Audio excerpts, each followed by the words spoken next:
తాంబూలం ఇచ్చేసాం తన్నుకు చావండి అన్నట్లు 10 రోజుల సస్పెన్స్ తర్వాత మహావిశాఖ నగరపాలక సంస్థ మేయర్ పై అవిశ్వాస తీర్మానానికి ముహూర్తం ఖరారు చేశారు కార్పొరేషన్ అధికారులు. మార్చి 22న విశాఖ మేయర్ పై కూటమి కార్పొరేటర్లు అవిశ్వాస తీర్మానం నోటీస్ ఇచ్చారు. గ్రేటర్ విశాఖలో ఎవరి పంతం నెగ్గబోతోంది? సంఖ్యాబలంలో చివరికి ఎవరిది పై చేయి కాబోతోంది?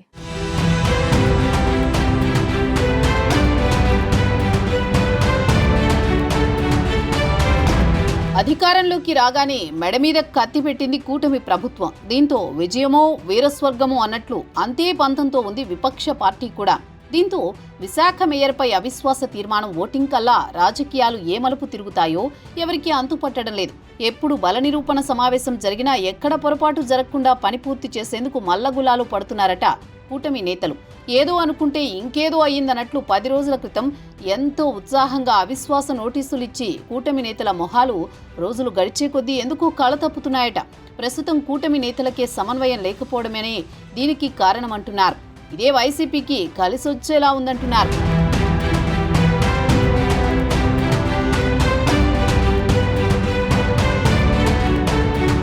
విశాఖ మున్సిపల్ కార్పొరేషన్లో ఎక్స్ అఫీషియో సభ్యులతో కలిసి మొత్తం 111 మంది సభ్యులున్నారు.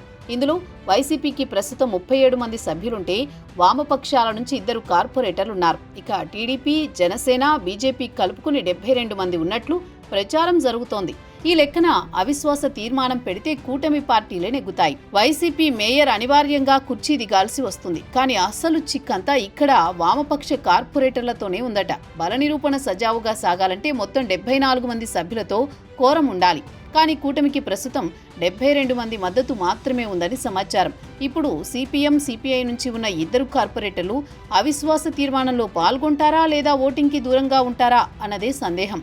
ఇక వైసీపీ కార్పొరేటర్లు పూర్తిగా అవిశ్వాస తీర్మానంపై జరిగే సభకు దూరంగా ఉండేలా పథక రచన చేశారట ఆ పార్టీ పెద్దలు.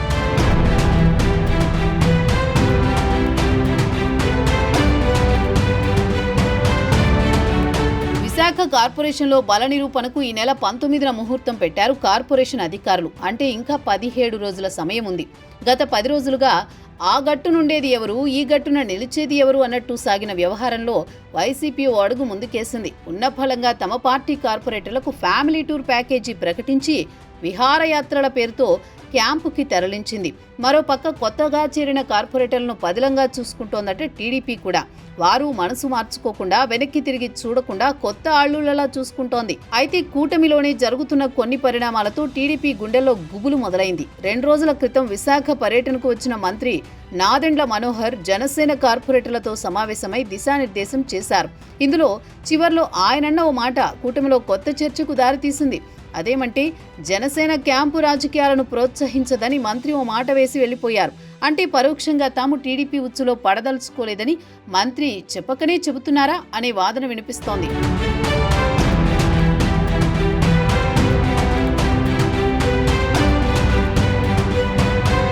కూటమి పార్టీల ప్రయత్నాలు ఎలా ఉన్నా మరోవైపు వైసీపీ పరిస్థితులను తనకు అనుకూలంగా మార్చుకునేందుకు శతవిధాలా ప్రయత్నిస్తోందని టాక్. పార్టీ కార్పొరేటర్లు ఎవరూ బల నిరూపణ సభకు హాజరు కాకపోతే కోరం ఉండదనేది వైసీపీ ఆలోచన. కోరం లేకుండా సభ వాయిదా పడితే మరో ఏడాది వరకు మేయర్పై అవిశ్వాసం పెట్టే అవకాశం లేదు. ఈలోగా ఎలాగూ పదవీకాలం కూడా పూర్తయిపోతుంది కనుక చివరి నిమిషం దాకా ఎలాంటి గందరగోళం లేకుండా ప్రశాంతంగా ఎంజాయ్ చేయండని పార్టీ నాయకత్వం చెప్పిందట. వైసీపీ కార్పొరేటర్లు అవిశ్వాస ట్రాక్లో చిక్కుకోకుండా విహారయాత్రలు, పుణ్యక్షేత్ర సందర్శనలతో స్పెషల్ టూర్ ప్లాన్ చేసుకున్నారు వైసీపీ పెద్దలు.